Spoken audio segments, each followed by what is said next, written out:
Hello, Meoni here, and welcome back to another live letter summary. This time from the Letter from a Producer Live Part 59 that was broadcast today, the 22nd of July. They first show the brand new trailer for 5.3, which I've linked in the description of this video for you to look at in your own time. Bear in mind this trailer is filled to the brim with storyline spoilers as well as other content spoilers, so of course only watch that if you're okay with that. We're not going to go over that here, and obviously we'll make a separate video for that, but it definitely is quite exciting. They start the stream then celebrating 20 million registered users for the game with this cool banner. A very awesome thing to hear then as the game and its community continues to grow. A small section of recap then proceeds with the reiteration that patch 5.3 is indeed releasing on the 11th of August. The recap goes over that 5.3 will have new main scenario quests, along with the new change that the Crystal Tower raid series of Alliance raids is now part of the main storyline going forwards. You need to complete both the Crystal Tower quest series and the My Little Chocobo level 15 quest after A Realm Reborn now. The new Dwarven Beast tribe comes to 5.3 with a focus on crafting. They will be based in Lakeland and now have their own little town. They chose Lakeland apparently because Colucia was near their data cap on inclusions and they don't want to introduce lag there. This tribe will have its own rewards, mentioned a mount and other items as usual, probably some minions. The Sorrow of Warlight quests continue in 5.3 with another story, and apparently a solo battle for that storyline, of which the trailer does show footage of we won't talk about here. The new instance dungeon, the Hero's Gauntlet, is in this patch to accompany the MSQ storyline, along with a brand new trial that they do not have anything to say about still, which is a complete secret. This is also having an extreme difficulty as well. And along with that is the next chapter of the Yorha Dark Apocalypse storyline and Alliance raid series in this patch, with a second part known as the Puppet's Bunker we'll talk about later. The A Realm Reborn revamp to quests is in this patch, along with the shortening of much of the back and forth in the A Realm Reborn MSQ. They want to increase the experience gain, and essentially 9 minutes, they say, of MSQ involvement is supposed to equal the same amount of experience as elsewhere throughout the game. Basically, they did plenty of calculations, they explained during the live letter, to make it so that you have plenty of experience to carry you through the entire storyline without the need of external sources such as optional quests or other content. Along with this is the new ability to fly in the old world zones of A Realm Reborn, which is unlocked apparently by finishing the A Realm Reborn storyline itself now. You also get special tickets for brand new players to allow them to teleport directly to the Waking Sands, further limiting the amount of running back and forth as well. Gear in Desmal Darkhold was mentioned to be getting a facelift, as apparently some of that gear back then looked a bit weird, so there actually should be some new items and potentially some glamour options from dungeons back then as well to check out on patch day. The free trial of the game currently only works up until level 35, however this will be no longer the case going forward as they're expanding it up to level 60. This allows you to even complete Heavensward in its entirety and be just before Stormblood. The usual restrictions to tells, parties and guild remain, however. Originally they say they wanted to limit it to level 50, but they had concerns that the sale numbers for the starter pack would drop, and also the obvious cliffhanger at the end of the level 50 content would probably not be a good place to leave off on. This will be live with patch 5.3 itself, so it's actually a great time to potentially encourage friends to play. It is a massive amount of content to get for free, I think you'll agree, and this includes of course the playability of Dark Knight, Astrologian and Machinist, and of course the Aura race, all for free. The starter edition will also be expanded to include these changes as well. Unreal Trials and Faux Hollows are in 5.3, which are up-synced versions of old trial fights. The first in the game in 5.3 will be Shiva. The difficulty is supposed to be between hard and extreme difficulty from a normal trial. From the rewards we've seen so far, it's touted that we'll be getting a minion and potentially a mount, along with the rotation of these fights between patches, obviously further emphasizing the nature of Shiva going away temporarily and being replaced by a new fight in this new battle mode seasonally, presumably with even rotating rewards as well. The Resistance weapon series will be updated in patch 5.35, so a few weeks after 5.3 is live. This includes the first step of upgrading the weapon, along with a new large-scale Eureka-like instance, the Bosjan Southern Front. You do not have to do any of the stuff other than the storyline apparently inside the Bosjan Southern Front to actually upgrade your weapon to the second stage, and indeed you can actually do this solo with actual no social play involved. Or, of course, you can do this inside the Bosjan Southern Front itself, where the instance this time will be limited to 72 players, which is much lower than it was in Eureka. This will be synced to level 80, but you can actually enter the Southern Front 71 and above. This will actually sync you to 430 item level regardless of what level or gear you're in inside, and you can get experience for your alt jobs inside. This makes up for the fact that there is no deep dungeon in this expansion, so they're expecting you to farm in here for your XP instead. Mounts are actually unlocked at the start, with no flying obviously, but it does mean that you can mount around and move around, unlike with Eureka, where mounting was unlocked much later. There are skirmishes and critical engagements. That's the focus of the Bosjan Southern Front and how it works. Skirmishes are like fates and smaller fights with monsters that you can do openly with people, and critical engagements are basically large-scale fates that are locked down. But the way that you trigger those is from the completion of the skirmishes and many other things. You actually have a button to queue for them this time. They have different player limits per battle on how many people can do them at any one time, and apparently you can queue for these when the new menu appears, when it is triggered on screen, and then you can still go about doing other things and other skirmishes until the game chooses you and teleports you into that engagement. You will not be able to walk into that area whilst that's taking place, and these engagements take place in the actual open world map, but a barrier is enforced around it. If you're inside the barrier, you will be teleported out. When you're teleported into the barrier for the engagement, you have a few moments to make a group with people there and get ready, and then the battle begins. They are described to be smaller sort of boss encounters in a sort of like raid situation or an alliance raid boss, and vary with difficulty and obviously the number of players that are actually there. They describe how if more players queue for the engagement than the actual limit, then the game will prioritize people depending on their performance, standing out of AoEs, avoiding damage, and helping actually trigger the spawn in those skirmishes previously, etc. Then apparently if there are actually more priority labeled people queued than the game can take for that content, it will actually choose randomly in those people. It seems that if you are in a pre-made group in Bosjar, you can actually queue if you're the party leader for those engagements as well, but of course it's 50-50 whether you'll get your entire party in there.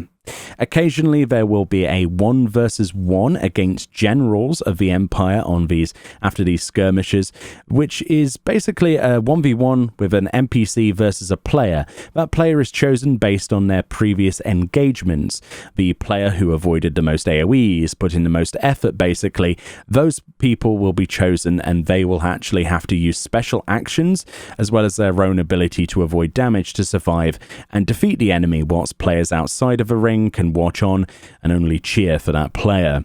The new action system is called the Lost Actions, pretty much basically logograms from Eureka, just given a different name. You can collect lost shards or something like that, I think they're called, and other items to make and put them together to make those lost actions, which is really where the grind comes from, and you can get those fragments from monsters and other engagements and skirmishes, allowing you actually to battle res, heal, tank, and many other options as well, some of which I'll show on screen here, including certain items. And there's actually a category to collect all of the possible lost actions that you can craft there as well. They actually show a large-scale critical engagement here in this screenshot, with the players climbing ladders and assaulting the fortress in the middle of the map itself. There will be the usual lockboxes with emotes, glamour, minions, etc. as well from the start, along with confetti in those boxes that you can get from monsters and fate rewards. And of course, there is the new lost action system. Although optional, will be something else to work towards and collect towards your completion of the Bosjan Southern Front.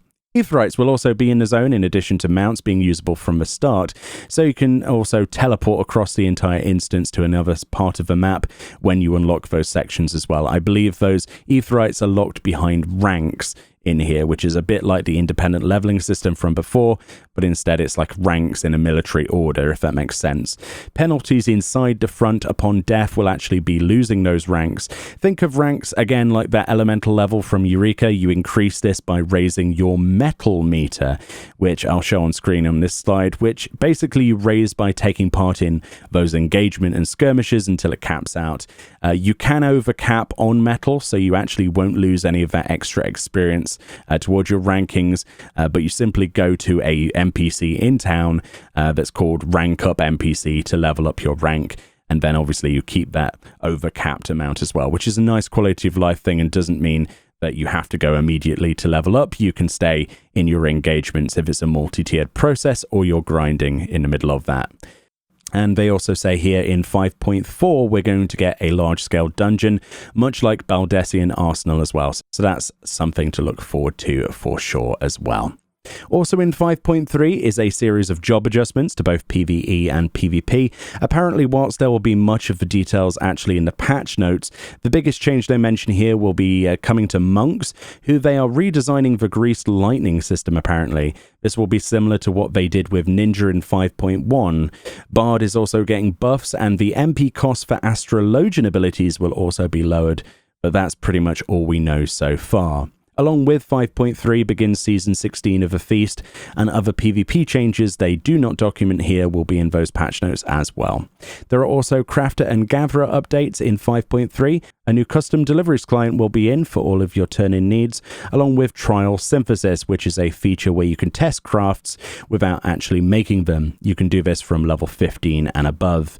A new reverse lookup feature is in, letting you click on items in your inventory, which allows you to actually research what they can be made into, which is awesome. So basically you can just right click on that new item instead of going to Wikipedia, which is much better, I think you'll agree.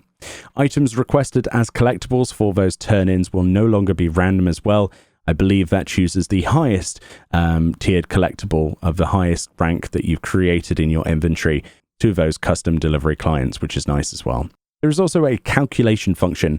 This is the ability to say that I want to make 3 pairs of gloves. The crafting window will then tell you how much of each item you need to purchase, so you can simply go to the vendor and purchase it instead of doing some math. Quick desynthesis is a new feature as well that allows you to desynth stacks of items instead of one at a time. It will still have the animation of desynthing them one at a time. However, you are able to go away from your keyboard and make a cup of tea without having to click the button yourself individually, which is quite nice. Now to look at the new raid then, the Puppets Bunker for Nier Automata Dark Apocalypse. Yoshi P took us inside and showed us some of the raid, cutting out anything spoilery of course, but here is the first boss, this sort of squid robot thing. You can actually fall off the platform, as you can see, and it's very similar looking to the Thunder Gods platform from the other Alliance raid series. They also show off the Nier Glamour set here, or raid set itself, which personally I actually really love the hat of the samurai there. I think it's the samurai. Anyway, a lot of these sets are pretty dark coloured, and you could easily accuse them of being too similar to the first raid set, but that's just my opinion. In 5.31 then, so not perhaps too much longer after 5.3 itself, will be the Ishgard Restoration update with new stuff to do there. New items to craft and lots of new stuff from Diadem to gather, and lots of new rewards obviously. Included in that is the new rankings for Ishgard Restoration, along with new titles awarded for certain participation. Apparently it will be the same titles as it was with March, only the achievements will have second part listed on it. So Saint Ascendant for ranks 1 to 12 and Beta Ascendant or Beatus Ascendant for ranks 1 to 100. They did and ah about giving them new titles or not, but they decided to have the same thing and just have the achievement different with a number 2 this time around instead. Skysteel tools will get upgraded in 5.35 and not any earlier, so obviously you're not going to get those until 3.5. There are lots of new minions and mounts in this patch. We see briefly a picture of a pterodactyl minion that I didn't get a screenshot of, sadly. It was only up for a millisecond of footage, and a minion from the new Heroes Gauntlet MSQ dungeon to represent a boss inside. We have all seen the fan art of this already, the lady that people love the glamour of, myself included. I would love those tights. We also get a new Gallicat minion that looks kind of like it's in a snow sweater or something from Ishgard Restoration, that's confirmed. And there's also a melon minion that splits in half as part of its minion action, which is frankly adorable. There will be new side quests after this section of the Ishgard Restoration is finished, similar to how there was before the last one. The new G-Pose sticker system is in as well, letting you layer and move around up to 100 stickers on G-Pose at any one time. These come with text sections like quest complete, failed, etc., and it does not come with the ability to type your own text, as they literally said here in the broadcast that you are not to be trusted. But they do have a cap of 100 stickers at any one time, so there's actually no chance that you will run out of slots for your stickers, as Yoshi P demonstrates by filling the screen here. Oh boy. On the subject of mounts then, they do show a new Talos mount off, which looks really cool. I actually made a video the other day asking mounts that I would love to see in the future, so it's nice to see we finally get one of these golems. And there's also a new sort of plane mount that transforms when you take off that is all the hype. It looks amazing, and it looks like this might be from the Bosnian Southern Front, as we actually see this model in some of the pictures there as well. Glamour items then new include a Hawaiian t-shirt and shorts that look pretty good on his Lalafell here. There's also a new emote, which is a Hawaiian-themed dance for some reason, sort of, you know, doing like the, what's it called, the Honolulu or whatever? I don't know. It looks awesome anyway, and there's also some new housing items shown here as well, including this Nier-style furniture set with wall and sort of like this weird gated door, which looks cool, and other items you can see here, including a new Viera and Hrothgar mannequin, which are finally in the game as well, if you want to display stuff on those races. In terms of small adjustments that make all of the difference, I can assure you, you will now be able to join parties with a party. So say I'm doing Ramu and I have 4 people in my group and we need another 4 people. That group of 4 people could join us instantly if they wanted to from the Party Finder window without needing to enter the group separately member by member. We will also have the new ability to hop servers whilst in a group, so you don't have to leave a cross-world party to move servers, which is cool if you raid with people from other servers like I do, who want to come to your server or return between pulls or whatever to repair or, you know, to check their retainers. You can also now turn on a setting in the Duty Finder window to disable duplicate jobs, making groups much easier to form and letting you keep your lovely limit gauge generation the way it should be at full potential. There will also be new chapters for the New Game Plus mode to include the Realm Reborn revamp, since that was added in this patch as well. Additionally, now there will be one vendor for using your poetics. So far you had to use different places to gather different gear. Idleshire for level 60, Mordona for level 50. Now they will place a vendor in Ishgard, for example, where you can buy all of the 3.x poetics items. Putting everything into one vendor would be too much, so they decided to place them in the main cities for each expansion rather than having 3 places for that expansion, which is obviously better for you. All of these vendors will only have the better version of gear, apparently, so there is no risk of buying the wrong item upgrade. What this means for the old items, I don't know. Presumably those old vendors will still be in those places, especially for people like myself that are looking for specific pieces of glamour or for the fashion report. It will be important to have access to those still. There is also the new fashion accessories menu, which is brand new to the submenu on the systems menu, which includes parasols. They said they were going to put them in the menu eventually, and here it is, of which there is set to be quite a few new parasols added in this patch, apparently including a new oriental designed one, which should be quite nice, along with the new fashion accessory system, apparently allowing you to sort of move around hugging a teddy bear and presumably posing with your parasols themselves, much like you can already do with third-party programs, only they want you to do it in-game, which is fine by me. Events were shown on this timeline here towards the end of the stream, including the new Yokai Watch event. In addition to the old weapons and minions and the old 2 mounts, the Whisper Go and Whisperer Go Ghost mounts we could get in the first event all those many years ago, we now have the new Dancer, Samurai, Gunbreaker and Dancer weapons, as well as 4 new minions obtainable representing them this time around. So you can collect all of the new stuff. The amount of fates required to actually get these have been lowered apparently. But yeah, all of these items look really cool, as you can see on screen. I really love the Dancer one most of all, I think. The Samurai one's pretty good, but the Dancer one's nice. It's kind of like a dark version of Blizzaria, and the minion's a dark version of her as well. supposedly her sister. I don't watch Yokai Watch at all, but I tried to watch it, but I didn't get into it. But it's really cool regardless. The minions are also really huge that you get from these new jobs as well. As you can see, they're half the size of his Lalafell. I'm very excited to add even more minions to my massive collection, so yes, more blood for the Blood God. You also get a brand new mount if you get all of the items from this whole event, and that's a Jabanyan mount. This is a flying mount, literally a balloon kitty for one person. It's frankly amazing, and I need it now. What's more to say? The Yokai Watch event then will start 1 week after 5.3 goes live. The Moonfire Fair event is also coming, but we don't know the rewards of yet. There'll be a lodestone of that. This actually starts 1 day after 5.3 comes out as well, so there will be rewards we haven't even seen yet from that as well. We also have the Make It Rain Gold Saucer event coming in late October, with new event features to look forward to, and probably lots of new MGP rewards as well, so get hyped for that.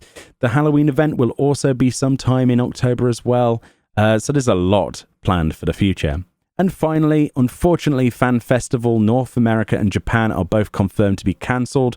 They are still deciding about the European Fan Fest and will update us in the future if anything changes, but they're trying to keep hopeful. Yoshi, there's a quote here that says, "There are so many players that have been looking forward to this, so as long as there is a possibility of hosting these events, we don't want to give up," end quote. So obviously, it's up in the air still.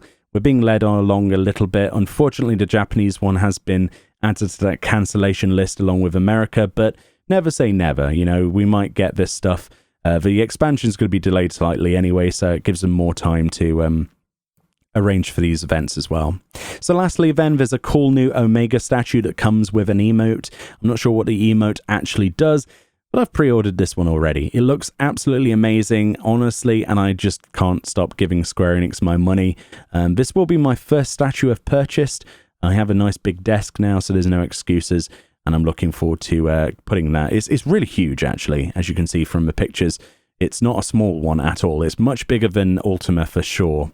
Anyway, that wraps up this live letter. Hopefully I didn't miss too much. Usually I miss one or two minor things, but that was pretty much the gist of it. Lots of information, lots of events, and lots of dates, and I'm very thankful that Square Enix are being quite transparent, as they have been today with lots of the cancellation reasons.